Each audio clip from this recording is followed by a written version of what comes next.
Dawn crossbow builds, yeah.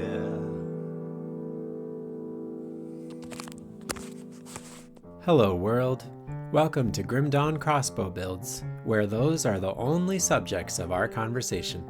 Today we're looking at a Vindicator, which is the combination of a Shaman and an Inquisitor. We are equipped with the Mythical Evoker of Elgoloth for lightning savagery, along with most of the Ultos set. This is a much more straightforward build than some of my recently featured ones. Versions of this have been floating around in the community for years, but it hasn't been posted in a long time, so I thought I would give it a go. This is a pure auto attacker, so the playstyle is very simple. We've got Wind Devils for resistance reduction, Word of Renewal for health and damage, Savagery on left click, and cooldown Primal Strike on right click.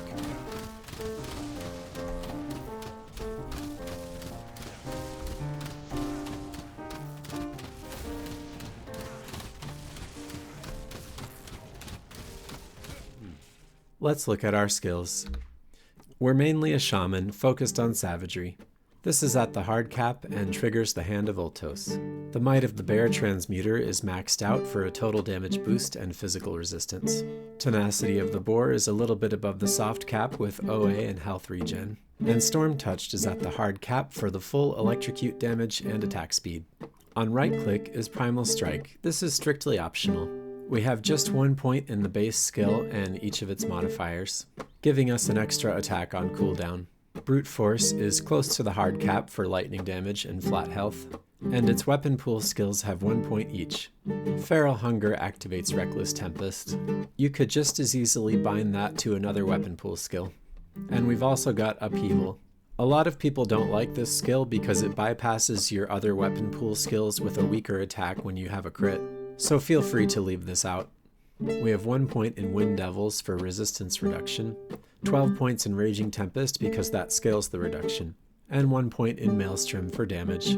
You could easily leave this out as well. Our aura from the Shaman is Magdrogan's Pact for damage and health regen. Wayward Soul is bound here. Heart of the Wild is a bit above the soft cap for health and regen, and Oak Skin is also a bit above the soft cap for armor, DA, and resistances. On the Inquisitor side, we've got all the ranged bonuses. Ranged Expertise scales our damage a bit and gives us attack speed. Bursting Round gives physical and fire damage, some of which is converted to lightning. Chilling Rounds offers piercing and cold damage and triggers Elemental Storm. And Storm Spread gives us lightning damage and triggers the Arcane Bomb. Our healing buff is Word of Renewal, with damage reduction, defensive ability, and movement speed. The Word of Arms transmuter reduces the cooldown. Vigor gives us health, armor, and freeze resistance, and Steel Resolve gives us more damage and ether and chaos resistance. Our exclusive aura is Aura of Censure for the elemental resistance reduction and reduced target's damage, and Deadly Aim is a good place to put whatever leftover points you have. This periodically boosts our crit damage and OA. And now for our devotions. This is all pretty standard for a ranged lightning build with some defensive constellations thrown in. A point in blue will get you the Tsunami, which is a very good early game proc, and a point in green will get you the Scholar's Light for some early game ether resistance and elemental damage scaling. Those will enable you to take the Kraken, which is a good idea on a two-handed build. That'll allow you to start scaling your attack speed early. After that, you can put a point in purple for the Empty Throne, and a point in red to take either the Hydra or the Behemoth.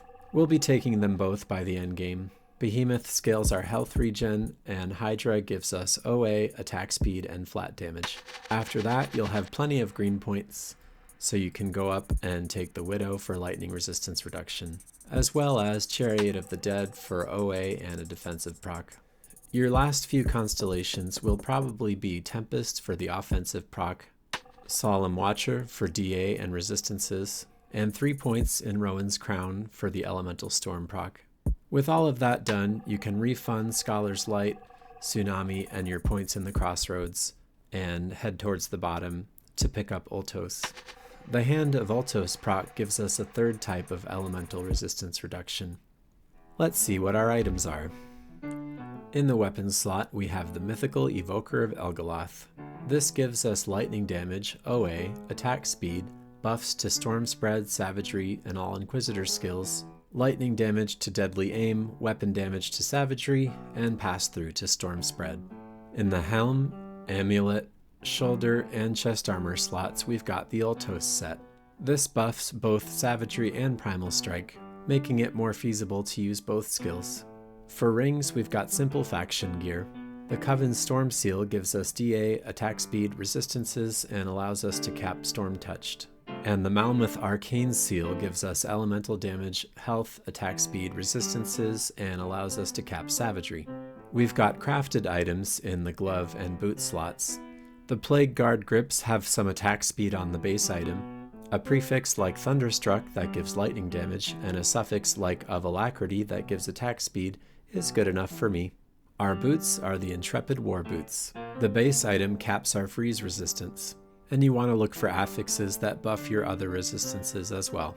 Our medal is Mythical Korvac's brand, giving more weapon damage and lifesteal to savagery. And our belt is the Mythical Arcana Weave Cord for +1 to all of our skills. Our relic is Eye of the Storm for a lightning damage aura and +1 to all shaman skills. This completion bonus with Heart of the Wild and Storm Touched is probably the best one for this build. And our pants are Onasteria's leggings for the +3 to Storm Touched. You have to go hostile with the Outcast to get these pants, but it's not that big of a deal because she doesn't have endgame faction items anyway. Just make sure to dodge her Devastation spell and you should be fine. And now for a few words on leveling. The Kaiman's Chosen are your best friend on this character. They can supply you with all of your mid-game gear, such as the head guard, chest guard, and mantle. They've also got a decent weapon for us, the Chosen Bolter. Like our endgame weapon, this deals pure lightning damage. Even their jewelry is good for this build, like the Storm Seal and the Star of Thunder. In the very early game, feel free to go with any two-handed ranged weapon that looks good. Something like this would be fine with a prefix that boosts damage and a suffix that boosts attack speed. When you get to Ugdenbog, you might also consider using the Spark Thrower gun. In your belt slot, you can use a Homestead blueprint to make a Solar Waste Guard. This also has lower and higher level versions. Your mid-game relic will probably be Desolation, and your leveling amulet can be whatever looks good. I was using an Essence of Baranath. The Ulra Praxis Sting MI would also be a good amulet with the +1 to all Inquisitor skills. Your best metal will likely be the Rylok Crest, which drops from Chthonian Void areas. This does basically the same thing that our endgame metal does, giving weapon damage to savagery. It's also worth mentioning Coven faction gear. This is good early endgame armor when you reach level 90 and you're grinding for your Ultos set. Before we go to an SR run, I want to mention a couple of alternative choices for endgame gear. The Horns of Korvac are pretty hard to find, dropping only from the Forgotten Gods end boss. If you do stumble across it, it's worth considering, giving elemental damage and attack speed to savagery. There's also the craftable Stormseer Sapphire, which gives some nice bonuses to Storm Spread. Okay, time for some Shattered Realm.